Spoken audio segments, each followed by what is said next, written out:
ರಸ್ತೆ ಚರಂಡಿಗಳು ಬೇಡ ಅಂತ ಹೇಳೋದಾದ್ರೆ ತುಮಕೂರಿಗೆ ಮೆಟ್ರೋ ಯಾಕ್ರಿ ಬೇಕು ಸ್ವಾಮಿ ಅಂತ ಪರಮೇಶ್ವರ್ ಅವರಿಗೆ ಕೇಳ್ತಾ ಇದ್ದಾರೆ ವಿಪಕ್ಷ ನಾಯಕ ಆಗಿರುವಂತಹ ಆರ್ ಅಶೋಕ್. ಈ ಹಿಂದೆ ಪರಮೇಶ್ವರ್ ಅವರು ಒಂದು ಹೇಳಿಕೆಯನ್ನು ಕೊಟ್ಟಿದ್ರು. ಆ ಹೇಳಿಕೆಗೆ ಸಂಬಂಧಪಟ್ಟ ಹಾಗೆ ಆರ್ ಅಶೋಕ್ ಟಾಂಗ್ ಕೊಡ್ತಾ ಇದ್ದಾರೆ. ರಸ್ತೆ ಚರಂಡಿ ಬೇಡ ಅಂತ ಅನ್ನೋದಾದ್ರೆ ನಿಮ್ಮ ತುಮಕೂರಿಗೆ ಮೆಟ್ರೋ ರೈಲು ಯಾಕೆ ಬೇಕು, ಮೆಟ್ರೋ ಯಾಕೆ ಬೇಕು ಅಂತ ಪ್ರಶ್ನೆ ಮಾಡ್ತಾ ಇದ್ದಾರೆ. ಗೃಹ ಸಚಿವ ಪರಮೇಶ್ವರ್ ಅವರಿಗೆ ಕೇಳ್ತಾ ಇದ್ದಾರೆ, ರಸ್ತೆ ಚರಂಡಿ ನಿರ್ಮಾಣದಿಂದ ಜನರ ಉದ್ಧಾರ ಆಗುತ್ತಾ, ಬಡ ಜನರ ಉದ್ಧಾರ ಆಗ್ತಾರಾ ಅಂತ ಹೇಳಿ ಹೇಳಿಕೆಯನ್ನು ಕೊಟ್ಟಿದ್ರು. ಅದಕ್ಕೆ ಈಗ ರಾಜ್ಯ ಬಿಜೆಪಿಯ ವಿಪಕ್ಷ ನಾಯಕ ಆಗಿರುವಂತಹ ಆರ್ ಅಶೋಕ್ ಮಾತನಾಡ್ತಾ ಇದ್ದಾರೆ. ಗ್ಯಾರಂಟಿ ಯೋಜನೆಗಳನ್ನು ಸಮರ್ಥನೆ ಮಾಡಿಕೊಂಡಂತಹ ಫರಂಗೆ ತಿರುಗೇಟು ಕೊಡ್ತಾ ಇದ್ದಾರೆ. ಅದು ಟ್ವೀಟ್ ಮಾಡುವ ಮೂಲಕ ಈ ಒಂದು ವಿಚಾರವನ್ನು, ಅವರ ಒಂದು ಹೇಳಿಕೆಯನ್ನು ಇಡೀ ಬಿಜೆಪಿಗರು ವಿರೋಧ ವ್ಯಕ್ತಪಡಿಸ್ತಾ ಇದೆ. 6 ತಿಂಗಳಿಗೊಮ್ಮೆ ಗೃಹಲಕ್ಷ್ಮಿ ಹಣವನ್ನು ಹಾಕ್ತಾ ಇದ್ರು, ಎಲ್ಲಾಗುತ್ತೆ? ಹಿಂಗಾದ್ರೆ ಆಯಿತು, ಉದಯವಾಯಿತು ನಮ್ಮ ಚೆಲುವ ಕನ್ನಡ ನಾಡು ಅಂತ ನಾವು ಸುಮ್ಮನೆ ಹೇಳಬೇಕಷ್ಟೇ. ಸರ್ಕಾರ ನಡೆಸೋದು, ಅಭಿವೃದ್ಧಿ ಮಾಡೋದು ಅಂದರೆ ಏನು ಅಂದ್ಕೊಂಡಿದ್ದೀರ ನೀವು? 3 ತಿಂಗಳಿಗೋ 6 ತಿಂಗಳಿಗೋ ಒಮ್ಮೆ ಗೃಹಲಕ್ಷ್ಮಿ ಹಣ ಅಕೌಂಟ್ಗೆ ಹಾಕೋದು, ಬೇರೆ ಬೇರೆ ರೀತಿಯ ಕೆಲಸಗಳೆಲ್ಲ ಕೈ ಬಿಡೋದು, ಬಾಕಿ ಸಮಯದಲ್ಲಿ ರಾಜಕೀಯವನ್ನು ಮಾಡೋದು. ರಾಜಕೀಯ ಮಾಡೋದ್ರ ಜೊತೆಗೆ ಏನು ಮಾಡ್ತೀರಿ ನೀವು? ಕುರ್ಚಿಗಾಗಿ ಕಿತ್ತಾಡ್ತೀರಿ. ಕಾಂಗ್ರೆಸ್ ನಾಯಕರು ಮಾಡೋದೇ ಇದು, ಬರೀ ಇದನ್ನೇ ಮಾಡ್ತಾ ಇರ್ತಾರೆ. ಇನ್ನೆಲ್ಲಿ ಅಭಿವೃದ್ಧಿ ಕೆಲಸಗಳಾಗುತ್ತೆ? ರಸ್ತೆ ಚರಂಡಿ ಮೂಲಭೂತ ಸೌಕರ್ಯಗಳ ನಿರ್ಮಾಣದಿಂದ ಬಡವರು ಉದ್ಧಾರ ಆಗಲ್ಲ ಅಂತ ಹೇಳ್ತಂದ್ರೆ ಮತ್ತೆ ಇನ್ನೇನು? ಇಂಥ ಒಂದು ಮನಸ್ಥಿತಿ ಇರುವಂತಹ ಒಂದು ಸರ್ಕಾರದಿಂದ ಜನರು ಇನ್ನೇನು ತಾನೇ ನಿರೀಕ್ಷೆ ಮಾಡೋಕ್ಕೆ ಸಾಧ್ಯ ಆಗುತ್ತೆ? ಇನ್ನೇಗೆ ಅಭಿವೃದ್ಧಿಯನ್ನು ನಿರೀಕ್ಷೆ ಮಾಡ್ತಾರೆ ಅಂತ ಹೇಳಿ ಟ್ವೀಟ್ ಮಾಡುವ ಮೂಲಕ ತಿರುಗೇಟು ಕೊಟ್ಟಿದ್ದಾರೆ. ರಸ್ತೆ ಚರಂಡಿ ಬೇಡ ಅಂದರೆ ತುಮಕೂರಿಗೆ ಮೆಟ್ರೋ ಯಾಕೆ ಬೇಕು ನಿಮಗೆ? ಅಭಿವೃದ್ಧಿ ಬೇಡ ಅಲ್ವಾ ನಿಮಗೆ? ಮೆಟ್ರೋ ತೊಗೊಂಡು ಏನು ಮಾಡ್ತೀರಿ ಅಂತ ಆರ್ ಅಶೋಕ್ ಕೇಳ್ತಾ ಇದ್ದಾರೆ ಪರಮೇಶ್ವರ್ ಅವರಿಗೆ. ಒಂದು ವೇದಿಕೆಯ ಕಾರ್ಯಕ್ರಮದಲ್ಲಿ ಪರಮೇಶ್ವರ್ ಅವರು ಹೇಳಿರ್ತಾರೆ, ರಸ್ತೆ ಚರಂಡಿ ಮಾಡೋದ್ರಿಂದ ಬಡವರ ಉದ್ಧಾರ ಆಗುತ್ತಾ ಜೀವನ ಅಂತ ಹೇಳಿ ಒಂದು ಹೇಳಿಕೆ ಕೊಟ್ಟು ಬಿಡ್ತಾರೆ. ಆ ಸ್ಟೇಟ್ಮೆಂಟ್ಗೆ ಇವರು ತಿರುಗೇಟನ್ನು ಕೊಡ್ತಾ ಇದ್ದಾರೆ. ನೀವು ಹಿಂಗೆ ಹೇಳ್ತೀರಾ ಅಂತಂದರೆ ಮತ್ತೆ ಇನ್ನೇನು ಬೇಕು?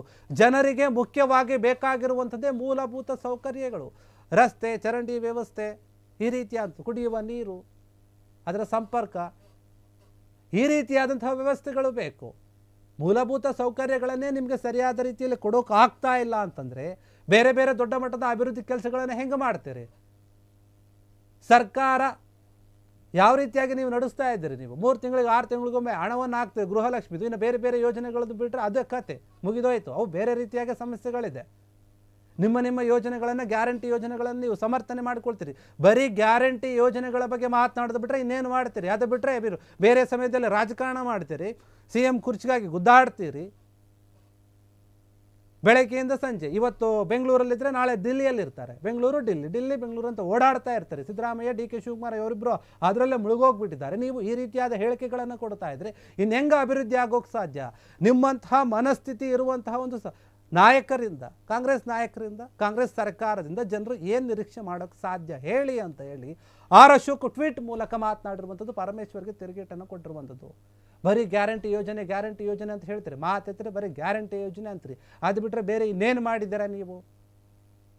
ಸಾಕಷ್ಟು ಸಮಸ್ಯೆಗಳಿದೆ, ಅಭಿವೃದ್ಧಿ ಕೆಲಸಗಳು ಪೆಂಡಿಂಗಲ್ಲಿದೆ, ಶುರುವಾಗಿರೋದನ್ನು ನೀವು ಮುಗಿಸೋಕ್ಕಾಗ್ತಾ ಇಲ್ಲ.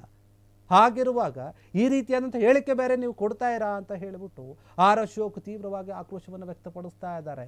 ಹಿಂಗೆ ಮಾಡ್ಕೊಂಡು ಹೋದರೆ ಮುಗಿತು ನಮ್ಮ ಚೆಲುವ ಕನ್ನಡ ನಾಡಿನ ಯಾವಾಗ ಉದಯ ಆಗುತ್ತೆ? ಉದಯ ಆಗೋದೇ ಇಲ್ಲ, ಸೂರ್ಯೋದಯ ಕಾಣೋದೇ ಇಲ್ಲ. ಅದು ನಿಮ್ಮ ಮನಸ್ಥಿತಿ ಈ ರೀತಿಯಾಗಿದ್ದರೆ ಅಂತ ಮಾತನಾಡ್ತಾ ಇದ್ದಾರೆ. ಸರ್ಕಾರ ನಡೆಸೋದು ಅಂದರೆ, ಅಭಿವೃದ್ಧಿ ಮಾಡೋದು ಅಂತಂದರೆ ನಿಮ್ಮ ರೀತಿಯಲ್ಲ, ಅದು ಬೇರೆ ರೀತಿಯಾಗಿರುತ್ತೆ. ಬರೀ ನಿಮ್ಮ ಪ್ರಕಾರ ಅಭಿವೃದ್ಧಿ ಅಂದರೆ ಬರೀ ಗ್ಯಾರಂಟಿ ಯೋಜನೆಗಳನ್ನು ಕೊಟ್ಟು ಸುಮ್ಮನೆ ಆಗ್ಬಿಡೋದು, ಅದನ್ನೇ ಹೇಳ್ಕೊಂಡಿರೋದು, ಅದನ್ನೇ ಸಮರ್ಥನೆ ಮಾಡ್ಕೊಳ್ಳೋದು. ಬಾಕಿ ಸಮಯದಲ್ಲ ಬರೀ ರಾಜಕಾರಣ ಮಾಡ್ತೀರಿ, ಡಿನ್ನರ್ ಮೀಟಿಂಗ್ಗಳನ್ನು ಮಾಡ್ತೀರಿ, ಒಬ್ಬರ ಮೇಲೆ ಒಬ್ಬರು ಹೇಳಿಕೆಗಳನ್ನು ಕೊಡ್ತೀರಿ, ಕುರ್ಚಿಗಾಗಿ ಕಿತ್ತಾಡ್ತೀರಿ. ಇಷ್ಟು ಬಿಟ್ಟರೆ ಬೇರೆ ಏನೂ ಮಾಡ್ತಾ ಇಲ್ಲ ಕಾಂಗ್ರೆಸ್ ನಾಯಕರು ಅಂತ ಹೇಳಿ ಆರ್ ಅಶೋಕ್ ಮಾತನಾಡ್ತಾ ಇದ್ದಾರೆ. ಅದು ಬಿಟ್ಟರೆ ಬೇರೆ ಏನೂ ಇಲ್ವಾ? ನಿಮ್ಮಂತಹ ಒಂದು ಮನಸ್ಥಿತಿ ಇರುವಂಥವ್ರಿಗೆ ಇನ್ನೇನು ತಾನೇ ಜನ ನಿಮ್ಮಿಂದ ಎಕ್ಸ್ಪೆಕ್ಟ್ ಮಾಡ್ತಾರೆ? ಇನ್ನೇನು ಕೂಡ ನಿರೀಕ್ಷೆ ಮಾಡೋಕ್ಕೆ ಸಾಧ್ಯನೇ ಇಲ್ಲ ಅಂತ ಹೇಳಿ ಆರ್ ಅಶೋಕ್ ಪರಮೇಶ್ವರ್ ಅವರಿಗೆ ಈ ರೀತಿಯಾಗಿ ಟ್ವೀಟ್ ಮೂಲಕನೇ ತಿಳಿದಿದ್ದಾರೆ. ಕ್ಷಣ ಕ್ಷಣದ ಸುದ್ದಿಗಳಿಗಾಗಿ ಫ್ರೀಡಂ ಟಿವಿ ಸಬ್ಸ್ಕ್ರೈಬ್ ಮಾಡಿ, ಲೈಕ್ ಮಾಡಿ ಹಾಗೂ ಫಾಲೋ ಮಾಡಿ. ಹೊಸ ಸುದ್ದಿಗಳ ನೋಟಿಫಿಕೇಶನ್ಗಾಗಿ ಬೆಲ್ ಐಕಾನ್ ಮೇಲೆ ಕ್ಲಿಕ್ ಮಾಡಿ.